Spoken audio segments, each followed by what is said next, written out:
My review, it's this figure in a different color and a different harness. If you like the review, comment, like, subscribe, and I'll catch you on the Fwoosh.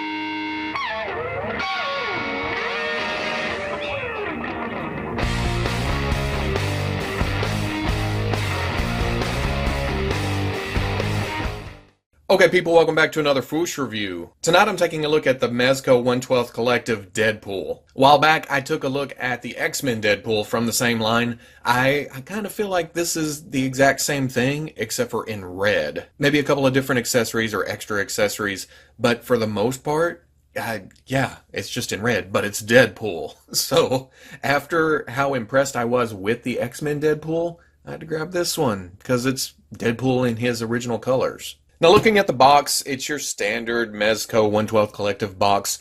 This is the first time I've opened one of the non-exclusive ones, though. In fact, my only one opening is the X-Men Deadpool. And as you can see, that's actually a smaller box. I don't know why, well, I kind of know why they make them this big. Some figures have more accessories than others, and I think they're wanting to keep a standard size box throughout the line. Exclusives, not so much. They can make a smaller box. They have to carry these to conventions. And so I can see the difference, but man, once you get this slip cover off, you're actually dealing with some empty space. On the side, we just have the Deadpool logo, the 1/12 logo up at the top. On the back, the pretty promotional picture. You see Deadpool in all his glory. You have the grenades, pistol, rifle, 2 swords this time around, which is one of the big things from the last one. On the side, same kind of graphic. On the top, 1/12 Collective. On the bottom, you have the warning, not a toy for children. And then the outside right here is just a slip cover. It comes off, but you can see the figure inside, all the accessories, big window, shows everything.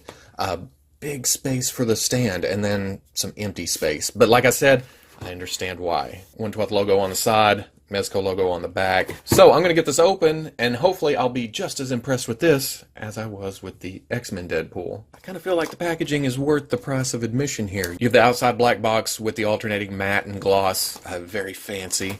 Then you get inside and you have this triple-decker type, well, maybe double-decker type packaging, where you have the clip for the stand and the baggie, and then you have the clamshell holding in all these accessories in a stand.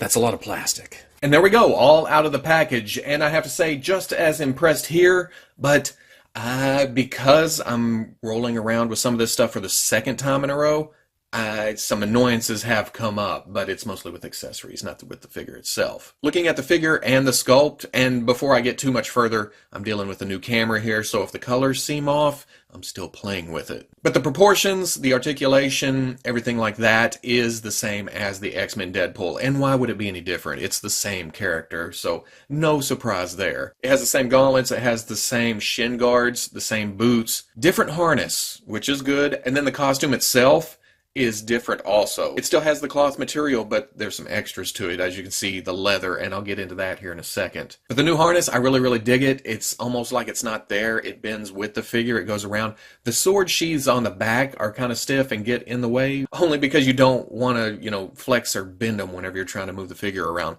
But compared to the X-Men Deadpool, I think I like this harness better. Get up to the head. Same sculpt as what we saw before. He's got the black around the eyes, the seam lines going around the back. He's got the little pooch on the back of the head.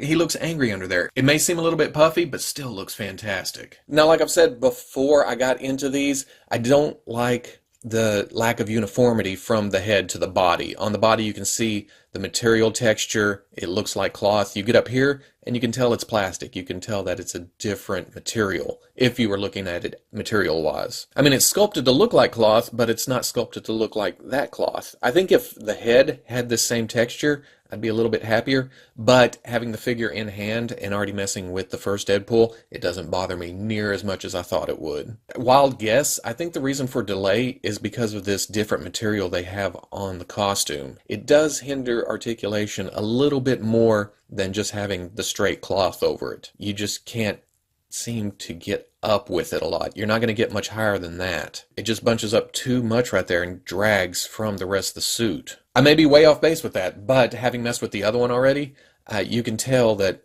this one's just not quite as free-flowing. And I do kind of feel like if I stretch it, if I push it too far, I may tear it or something. But then again, this being Deadpool, I don't think I'd care too much, really. And then, of course, the ankle. I've heard a lot of people gripe about this, and getting it again, yeah, it's a little bit limited. You can't go as far as you want it to. For articulation, there's a dumbbell joint at the top of the neck and in the bottom of the neck going down into the body, so you get double movement there. You can look up, you can look down, side, side, just all kinds of range of movement there. Hinge and swivel at the shoulder, it seems like you can get up further than what you would think. And then like I was talking about, swivels forward, but you can't really go up before it starts really tearing at the costume. Have a swivel at the bicep, double knee, that's not a knee, that's an elbow. Comes up pretty far. You have a swivel at the bracer, and then a swivel hinge swivel at the wrist, so you can turn it any direction you want to go. You can go up and down, or you can bring it around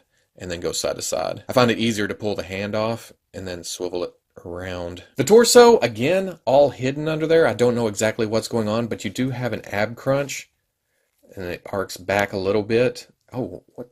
Something just came loose. Not loose, but something else is moving in there. Okay, I found a limitation of the harness. I just snapped the harness from the holster trying to get them to tilt side to side. So it does drag right there. That harness does hinder a little bit, but it looks like it's just a peg. Oh, that's a bitch to get back in there. What's going on? I don't know if I've mushroomed that peg out or what's going on there, but it does not want to go back in the hole. Okay, wow. They did not want that put back on there easily.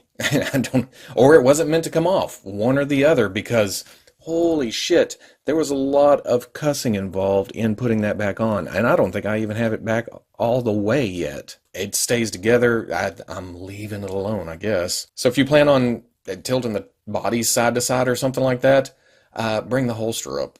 That is my suggestion. The hips, maybe a ball joint. Go forward all the way, go back, go out about right there before the material starts stretching. There is a swivel in there somewhere. Double knee comes most of the way up. Swivel at the boot or shin guard or whatever it is. And then it looks like a dumbbell joint in the ankle. Goes back, goes forward, tilt, tilt, and you can swivel there. For accessories, Deadpool comes with 2 fists. He comes with 2 standard grip hands. He comes with 2 trigger finger hands. And then he comes with the odd assortment of a right open grip and then a left surfs up or whatever this thing is. He comes with 2 swords.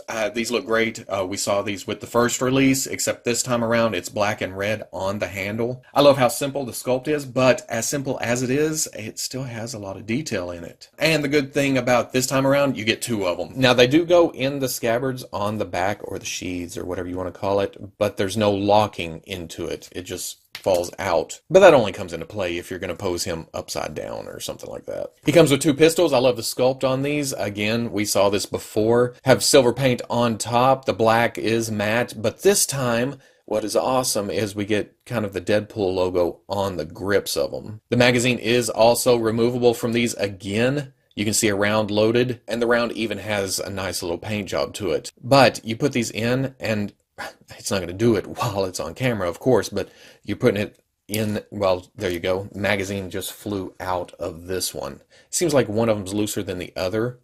I can't get that one to stay.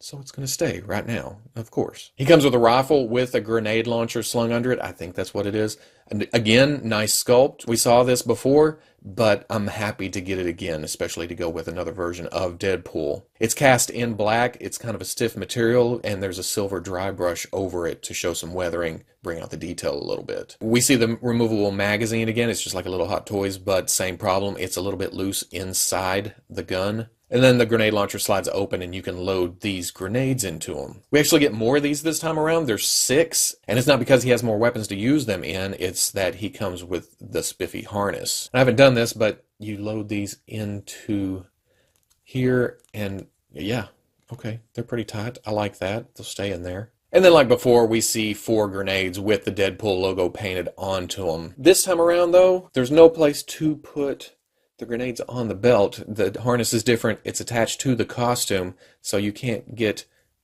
these hooked onto the belt anywhere in the front. You can put them up here, I guess, but they slide down a little. I don't know.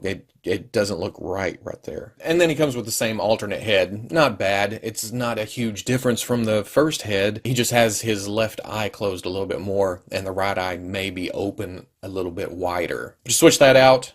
Just pull that head. The head's rubbery and no problem going on and off. You can just pop it on. And that's the same way with the hands. I forgot to show that a minute ago. They pop off nicely, go right back on. Not a big deal. For comparison, here he is with the first Deadpool. Not a big difference. Just the harness, the color, and, well, that's about it, I guess. Here he is with the Marvel Legends Deadpool. If you wanted to put this in your Marvel Legends display, not going to be a problem there either. Because here he is with the recent Marvel Legends X-Force Deadpool, who is shorter than the other Hasbro Deadpool. Again, this works. In fact, they line right up. So at the end of the day, I love this figure too. It being my second one, things are starting to stand out at me. The hindered ankles, popping that peg on the holster kind of sucked. Getting it back together was a pain in my ass. And the lack of either an unmasked head or a half unmasked head somewhere in there. Yeah, for this price, you should have thrown it in there. Even though it does come with a lot of accessories, and the accessories are super nice. I love the removable magazines, even though them falling out, yeah, just gets me right there. Makes me want to glue them in there, but it's such a nice detail when you have the magazine out. It's crazy. But I do love the figure overall. It's a joy to pose. You have to kind of work at the ankles. You got to kind of work at the wrists. But everything else, yeah, not bad at all. I kind of love it. It makes me look forward to more of the 1/12 Collective offerings. Hopefully the New York Comic Con Wolverine's coming soon. I'd love to pair them up together on the shelf. And then need to get more releases out. These are coming way too slow. I feel like I pre-order something and then I want to forget about it. I just block it from memory until it's ready to ship, or people start talking about getting theirs. And then I'm like, where's mine? I want mine. I'm ready to get another character in my hands. One that I have the Punisher. I guess I could open him. But I feel like it's along the same lines as Deadpool. I need somebody else that has a different aesthetic to him, like Wolverine, like Doctor Strange, Red Skull, somebody like that. Deadpool, I'm going to love it either way. You know what I mean? It looks like Deadpool? Then okay, I will buy it and I will love it. I need another notch on my belt before I can just say I love this line altogether. But at the moment, I'm really digging this. So if you like the review, comment, like, subscribe. I'll catch you on the foosh.